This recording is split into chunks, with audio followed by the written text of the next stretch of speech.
Talaga ngang pinanindigan ni Von Martinez at Cito Girl ang pagpapakilig sa buong netizens. Hi guys, again it's me, Velos TV. So for today's update guys, pag-uusapan natin yung muling pagkikita ni Von Martinez at Cito Girl. Pero bago ang lahat, huwag niyo munang kalimutang i-subscribe at i-hit ang notification bell button para updated kayo sa mga bago kong upload.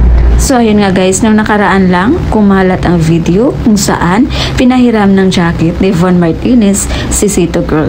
At marami ang nakaabang sa kanila kung ano nga ba ang susunod na nangyari sa dalawa. At sa bago nilang pa-update, yun nga guys, nagkita nga ang dalawa at pinanindigan nila ang pagpapakilig sa mga netizens. Pero sa kabila ng kanilang pagpapakilig, dumagsa din ang maraming bashers ni Cito Girl dahil sa mga bagong upload nila na sobrang sweet na ang dalawa. At ayon pa sa mga bashers, kakahiwalay or meron pa daw boyfriend si Cito Girl. May mga lumabas ding issue na hindi pa daw pala hiwalay si Cito Girl sa kanyang boyfriend at sinabi daw nitong unahin muna daw ang sarili. Isang palusot lang daw ito umano ni Cito Girl para hindi siya matawag na cheater. At sa isang live ni Cito Girl, nabanggit niya na matagal na silang hiwalay ng kanyang boyfriend at nagplano na nga siyang kasuhan kung sino ang nagpapakalat ng maling informasyon.